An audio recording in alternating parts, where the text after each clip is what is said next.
오늘 그에게 있다라는 제목으로 말씀을 전하려고 합니다. 위에 보시면은 청소년부 겨울 수련의 주제가 있습니다. 같이 한번 읽어볼까요? 시작. 네, 발음하기도 참 힘들죠. 저도 하면서 뭔가 멋있어 보이기는 하지만 참 저도 얘기하면서 참 발음하기 어렵더라고요.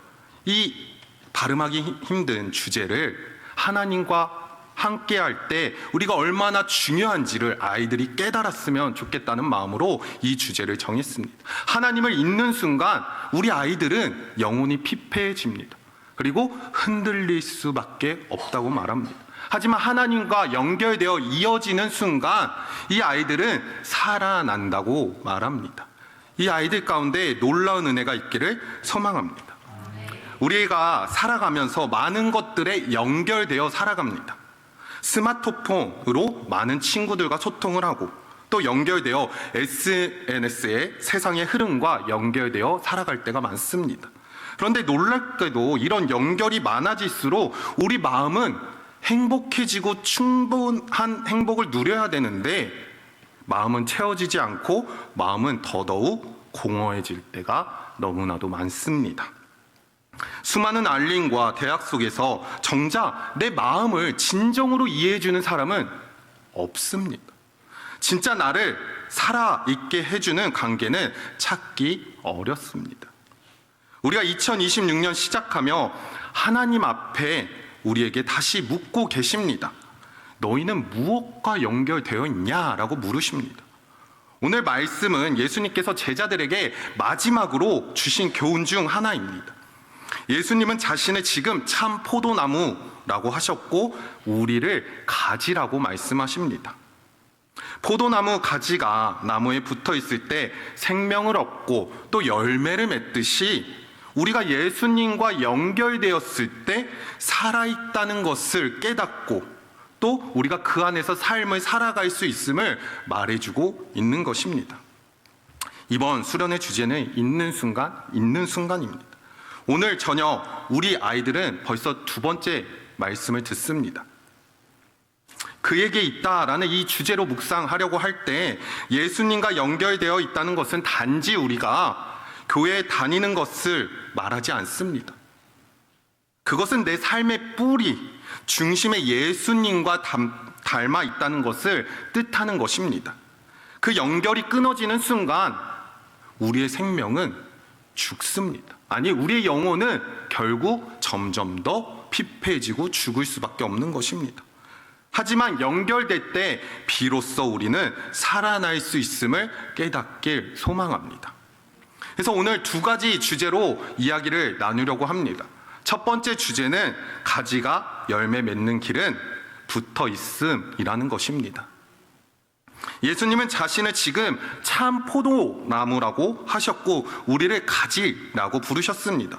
이 비유에서 예수님이 가장 반복해서 강조하신 말씀은 내 안에 거하라고 말씀하십니다.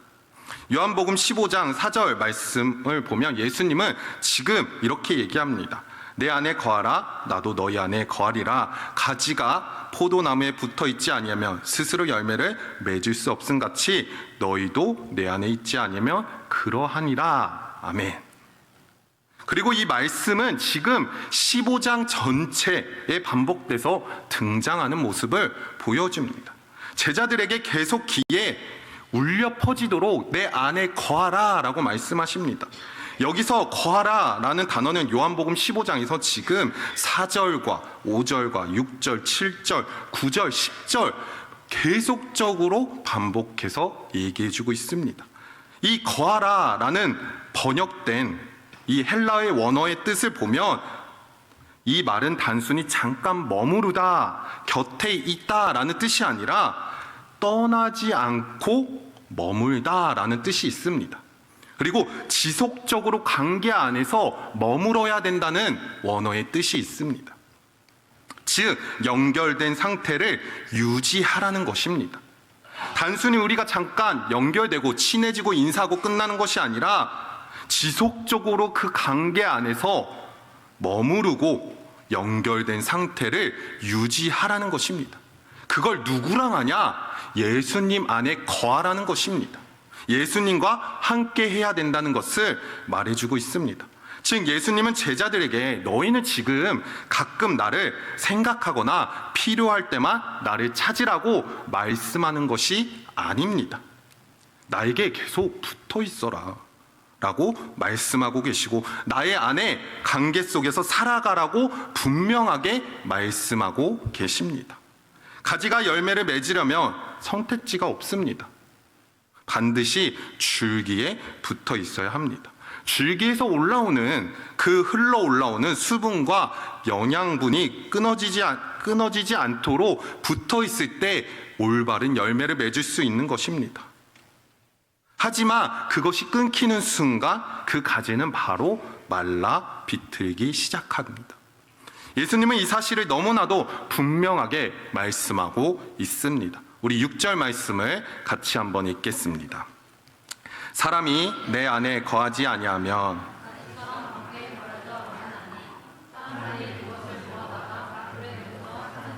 아멘. 이 말은 단순한 비유가 아닙니다. 예수님과의 관계가 생명의 문제라는 것을 분명하게 말씀해주고 있습니다. 가지가 나무에 떨어진 순간을 봤을 때 겉으로는 아직은 생기가 있고 살아있는 것처럼 보일 수가 있습니다. 왜냐? 그 순간 떨어졌을 때는 잎이 붙어있고 파릇파릇합니다.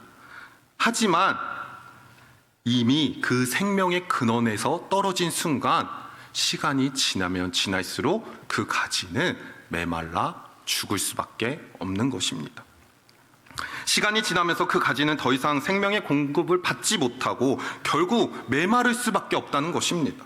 이처럼 예수님 안에 우리가 거하지 않는다면 우리의 삶은 겉으로는 화려하고 풍족해 보일지라도 나의 영혼은 피폐해지고 있다는 것입니다. 이것을 깨닫지 못한다면 우리는 결국 그 끝에 메말라 죽게 되는 것입니다. 결국 우리의 상태를 분명하게 말해주고 있는 것입니다. 예수님과의 연결이 끊어질 때 우리는 반드시 변화가 일어납니다. 영적인 생명력이 약해지고 혼자 버티는 신앙이 되며 제 유혹 앞에서 쉽게 떠들 수밖에 없습니다. 무너질 수밖에 없습니다. 제가 떠들 수밖에 없다고 했는데 앞에 애들이 떠들어서 이렇게 저도 모르게 지금 떠든다고 얘기했는데 제 앞에서 떠들 수밖에 없습니다. 쉽게 무너진다는 거예요. 우리 영혼은 주님과 연결되어 있지 않으면은 무너질 수밖에 없습니다. 겉으로는 괜찮아 보여. 할 수 있어. 하지만 내 안에서는 점점 말라가고 있다는 것입니다. 가지가 줄기에서 떨어진 채 살 수 있다는 것처럼 보이지만 사실은 점점 메말라 비틀어가는 것처럼 우리의 영혼도 예수님과 함께하지 않는다면, 주님 안에 거하지 않는다면 우리는 점점 메말라질 수밖에 없는 것입니다. 하지만 5절 말씀을 보면 반대로 예수님께서는 분명하게 약속하십니다. 우리 5절 말씀을 같이 한번 읽겠습니다. 나는 포도나무요 그가 내 안에 내가 그 안에 거하면 사람이 열매를 맺나니 나는 떠나서는 너희가 아무것도 할 수 없음이니라. 여기서 말하는 열매는 억지로 만들어내는 결과가 아닙니다. 노력해서 짜내는 성과도 아닙니다. 연결의 결과로 자연스럽게 맺어질 수밖에 없는 열매라는 것입니다. 갈라디아서 5장에 보면 성령의 열매들이 나옵니다. 곧 사랑과 희락과 화평과 오래 참음과 자비와 양성과 충성과 온유, 절제는 예수님과의 우리가 관계를 통해서 거할 때 자연스럽게 만들어지는 현상이라고 말합니다. 삶의 모습입니다. 그래서 예수님과 관계는 주일 예배 시간에만 잠깐 머물렀다 끝나는 것이 아니라 또 특세 때만 혹은 부흥회 때만, 우리 친구들은 수련회 때만 열심히 예배를 드리는 것이 아니라 날마다 말씀 안에 거하고 기도로 거하고 또 순종으로 거하는 삶이 바로 예수님의 말씀이신 즉 주님께 거하는 삶입니다. 이번 수련회를 통해서 우리 친구들에게 다시 한번 얘기하고 싶습니다. 끊어졌던 연결을 다시 붙이길 소망합니다. 느슨해졌던 관계를 다시 깊이 만드는 시간이 되어지길 소망합니다. 가지가 다시 줄기에 단단히 붙었을 때 생명이 흐르듯이 우리가 주님 앞에 거할 때 우리의 영혼은 비로소 살아나는 것입니다. 여러분들의 삶 가운데 그 주님만을 붙잡고 주님 안에 거하며 살아가길 소망합니다. 우리 성도님들은 우리 아이들이 주님 앞에 거할 수 있도록 내가 먼저 본이 되는 모습을 보여주길 소망합니다. 아이들을 위해선 열심히 기도하고 나아가지만 너 신앙생활 열심히 해야 돼, 예수님 똑바로 믿어야 돼 하면서 내가 정작 예수님 앞에 올바르게 거하지 않는다면 이 아이들은 무엇을 보고 배우겠습니까? 제가 하는 행동 하나하나를 아이들은 기억합니다. 요즘 강도사님이 말을 험하게 해. 이상해졌어. 이런 얘기를 합니다. 아이들 앞에서 뭘 하지 못할 것 같아요. 나는 아이들이랑 친해지려고 열심히 이 아이들 안에 거하려고 하는데 이 아이들은 저를 더 부담스러워하는 것 같습니다. 그래서 이 아이들과 열심히 친해지려고 하지만 예수님 안에 거하는 삶을 최대한 보여주는 것이 이 아이들이 똑같이 주님 안에 거할 수 있게 되는 것입니다. 그러므로 우리 모두가 주님 앞에 거하며 나아가시기를 주님의 이름으로 간절히 소망합니다. 두 번째로는 기쁨이 회복이 되는 길은 예수님 사랑 안에 거함이라고 말하고 있습니다. 예수님은 포도나무와 가지 관계를 설명하신 후에 이어서 제자들에게 놀라운 약속을 말씀하고 있습니다. 우리 11절 말씀을 같이 한번 읽겠습니다. 내가 이것을 너희에게 이름은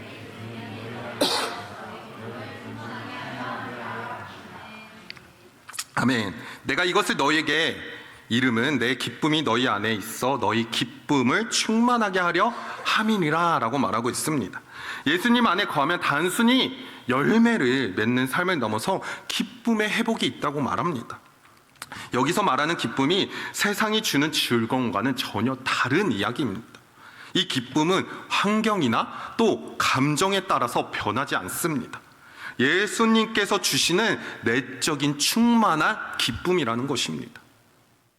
어제 아이들이 저녁 집회 때 강사 목사님의 얘기를 들었습니다. 학교 기도 운동에 대해서 특강을 들었는데 그 전에 제가 그 목사님과 얘기하면서 한국에 자살하는 하루의 인구가 대략 40명 정도 된다고 합니다. 근데 그 중에 대부분이 청소년이라고 합니다. 이 청소년들이 왜 자살을 할까요? 모든 환경이 좋고 좋은 시대 속에서 살아가고 있는데 이 아이들이 충만하지 못한 이유는 그 환경이나 감정에 따라 충만하지 않았기 때문입니다. 이 충만함을 주는 것은 비로소 예수님과 함께 할 때 비로소 충만해질 수 있는 것입니다. 그렇다면 이 기쁨은 어떻게 생겨나는지도 성경에서 정확하게 말씀해주고 있습니다. 9절 말씀을 같이 한번 읽겠습니다. 아버지께서 나를 사랑한 것 같이 나도 너희를 사랑하였으니 나의 사랑 안에 거하라. 아멘. 바로 이것이 사랑 안에 거하는 것이 기쁨의 시작이라고 말하고 있습니다. 여기서 사랑 안에 거하라 라는 말씀은 단순히 사랑을 느끼라는 말이 아닙니다. 사랑이라는 헬라어 아가페라는 이 단어는 자기 중심적인 사랑이 아니라 조건적인 사랑이 아니라 희생적이고 의지적인 사랑을 뜻합니다. 예수님의 사랑 안에 거한다는 것은 그분의 사랑을 받아들이고 그 사랑 안에 머무는 삶을 사는 것을 의미합니다. 예수님은 이 사랑을 보여주시기 위해 십자가에 달려 섰습니다. 우리는 그 사랑을 기억할 때 죄책감이나 자기 비하에서 벗어나 참된 기쁨을 누리게 될 수 있는 것입니다. 왜냐하면 그분은 우리가 실패할 때도 여전히 사랑하고 계시고 우리를 끝까지 포기하지 않고 계시며 우리를 붙들어 주시기 때문입니다. 예수님과 연결될 때 우리는 그 사랑 안에 진짜 위로를 얻고 다시 살아갈 수 있는 용기를 얻을 수 있게 되는 것입니다. 또한 예수님의 사랑 안에 거하며 우리가 서로를 향한 태도도 달라집니다. 예수님은 곧 이어 내 계명은 곧 너희의 사랑한 것 같이 너희로 서로 사랑하라고 말합니다. 아이들이 정말 사랑스럽습니다. 이 아이들만 보면 뭔가 하고 싶습니다. 주체할 수 없습니다. 그래서 일을 만듭니다. 근데 이 아이들은 순종하고 따라옵니다. 그럴 때 보면 더욱더 사랑할 수밖에 없는 것입니다. 근데 예수님은 우리를 보고 얼마나 사랑스러울까요? 순종하고 때로는 힘들고 그 고난의 길을 주님 안에 거하며 따라가는 우리의 모습을 본다면 예수님은 너무나도 기뻐하시고 사랑스러워 하실 것입니다. 그러므로 예수님 안에 거하는 삶은 단지 개인적인 경건의 생활로 끝나는 것이 아니라 그 사랑 안에 머물고 그 사랑으로 사랑할 때 우리 모두가 진짜 기쁨으로 회복된다는 것을 말해주고 있습니다. 이것은 나 혼자만의 변화가 아니라 공동체의 큰 치유의 변화라는 것입니다. 예수님의 사랑 안에 거하시길 소망합니다. 그러면 예수님의 기쁨이 여러분 안에 충만하게 임하실 것입니다.